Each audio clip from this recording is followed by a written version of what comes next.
Afin de réaliser la détrempe pour la pâte feuilletée, nous avons besoin d'une farine courante, sans trop de gluten, et de préférence de type 55, sans trop de son. Nous avons besoin également d'eau froide, de sel fin et d'un peu de beurre fondu. On aurait très bien pu intégrer du beurre pommade au lieu du beurre fondu dans la détrempe, ou encore démarrer par un sablage, farine et beurre, et intégrer le sel et l'eau. Rassemblez tous les ingrédients à l'intérieur de la cuve du mixeur et mixez le tout. Les techniques de confection des détrempes sont nombreuses et elles ont toutes un point commun, celui de ne jamais trop travailler la détrempe pour ne pas lui donner trop de corps. Le choix de la farine est d'une importance cruciale. En effet, si celle-ci détient une proportion en gluten trop importante, cela nuira à la qualité de la pâte qui sera très élastique et finalement, le feuilletage se déformera à la cuisson.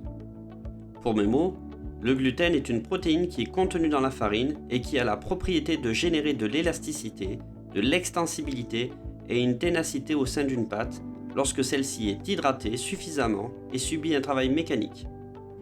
La technique de confection de détrempe au mixeur développe l'avantage d'obtenir une détrempe très lisse et sans corps. En effet, celle-ci n'a été que très peu travaillée. Filmez la détrempe au contact afin d'éviter qu'elle croûte et entreposez-la au frais pour générer une phase de repos nécessaire pour que la pâte ne soit pas élastique. Repos qui sera au minimum de 30 minutes. Durant la phase de repos de la détrempe, il faut apprêter la matière grasse utilisée pour la confection de la pâte feuilletée, soit du beurre de tourage qu'on appelle le beurre sec, soit de la margarine. Il est nécessaire d'assouplir le beurre afin qu'il acquiert la même consistance que la détrempe. Pour ce faire, il est important de le sortir quelque temps avant de l'utiliser et de frapper le beurre avec un rouleau pour l'attendrir. S'il est trop dur, il risque de mal se répartir et de déchirer la détrempe. En revanche, s'il est trop mou, la pâte sera beaucoup trop molle et donc difficile à travailler et il n'y aura pas une belle formation de feuillet. Il faut donc trouver un juste milieu. Pour effectuer cette opération, on peut s'aider d'un papier cuisson. Le papier cuisson nous permettra également de donner une forme bien rectiligne, ce qui sera très important pour la phase d'intégration du beurre dans la détrempe. En effet, le beurre devra avoir une forme proportionnée pour intégrer la détrempe. Trop petit, le beurre serait mal réparti dans la détrempe, et trop grand, on ne pourrait pas l'intégrer convenablement. On peut donc utiliser deux sortes de matières grasses, le beurre et la margarine. La margarine est tout d'abord moins onéreuse que le beurre. Elle est beaucoup plus facile à travailler en raison de son point de fusion assez élevé, c'est-à-dire qu'elle fond à une plus haute température que le beurre et grâce à cela, le travail sera plus facile. En revanche, le point de fusion est tellement élevé qu'il dépasse souvent les 37 degrés, ce qui génère des produits un peu caoutchouteux et non fondants en bouche. De plus, qu'on se le dise, la margarine ne développe pas les mêmes arômes que le beurre. On peut également utiliser du beurre de tourage qu'on appelle également beurre sec.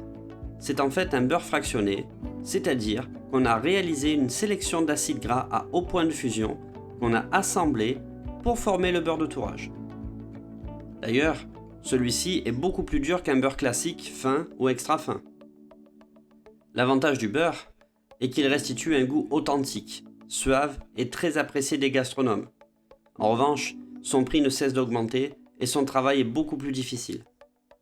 La détrempe ayant subi son repos au frais, on peut donc intégrer le beurre dans la détrempe. Certains professionnels utilisent le terme d'enchâsser. Fleurez légèrement le plan de travail et allongez la détrempe en formant un rectangle qui sera 2 fois plus grand que le beurre. Positionnez le beurre au centre de la détrempe et enfermez-le en l'enveloppant sans laisser d'espace. On appelle cette technique la méthode en portefeuille.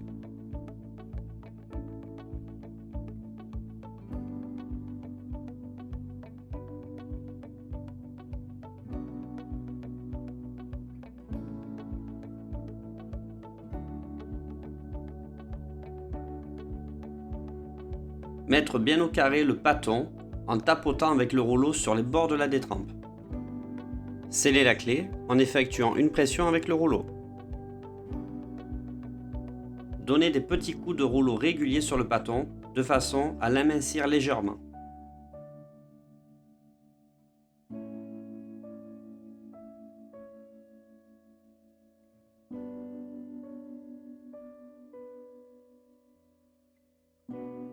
abaisser la pâte sur la longueur de manière régulière en évitant de trop fleurer la pâte. On va chercher une longueur assez importante, nécessaire pour le travail de pliage qui va suivre, qu'on appelle le tourage. Il est important de ne pas donner des coups de rouleau en dehors du pâton, ce qui pourrait amincir les feuillets sur les côtés et serait préjudiciable pour le devenir de la pâte feuilletée.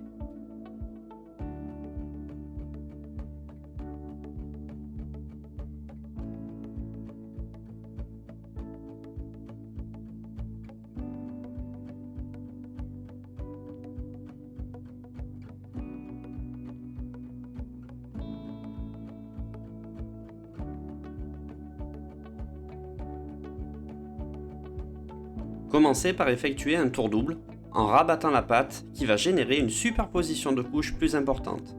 Un tour double est égal à 1,5 tours simples.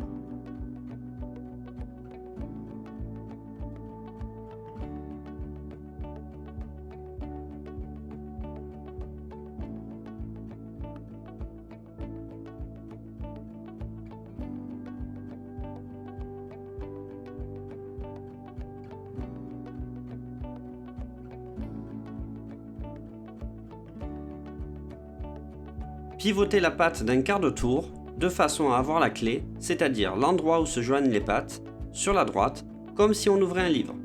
Puis, recommencez l'opération en donnant un nouveau tour simple.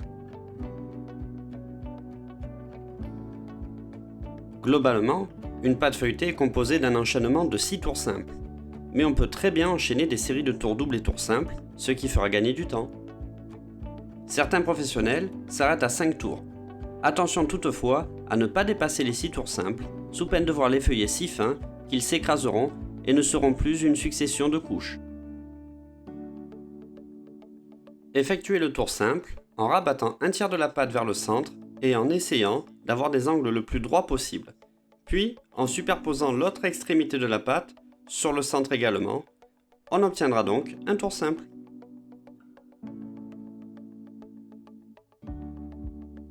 Il est judicieux de marquer la pâte de 2 pressions de doigts, ce qui permettra de voir à combien de tours nous nous étions arrêtés. Une fois le deuxième tour effectué, mettre la pâte au carré. Le pâton sera donc filmé et entreposé au frais pour une phase de repos d'environ 30 minutes. Après le repos du pâton, redonnez un tour double et un tour simple. Évitez de fleurer la pâte excessivement. En effet, bien souvent les feuilletages sont beaucoup trop farinés. On utilise alors une brosse pour retirer l'excédent de farine, mais le mal est fait. Il n'y a plus une bonne adhésion entre les feuillets et cela peut être très problématique. Le feuilletage est donc un enchaînement de feuillets, de détrempe et de beurre. Le perfectionnement de la pâte feuilletée a été inventé par Antonin Carême. À la cuisson, l'eau contenue dans les couches de détrempe va se transformer en vapeur et gonfler.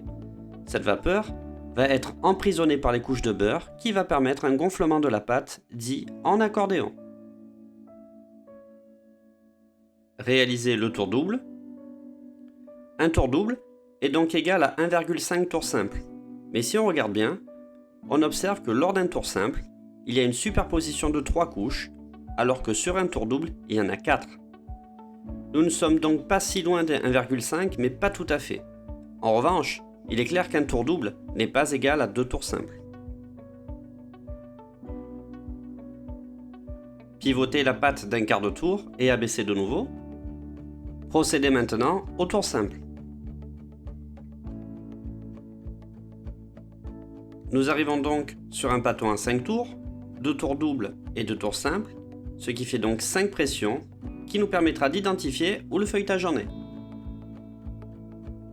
Filmez au contact le pâton et entreposez au frais au minimum 30 minutes. Abaissez à nouveau la pâte après son repos, de façon à générer le dernier tour simple pour arriver sur 6 tours. La pâte feuilletée classique est une des pâtes les plus complexes à mettre en œuvre, mais elle reste largement utilisée en pâtisserie dans diverses préparations, comme dans les chaussons, les galettes frangipane, les tartes fines, les tartes en bande, les millefeuilles et bien d'autres encore.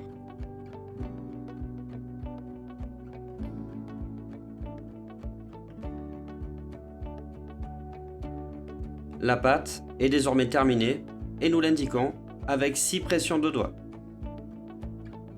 Filmez la pâte au contact et entreposez au frais jusqu'à utilisation.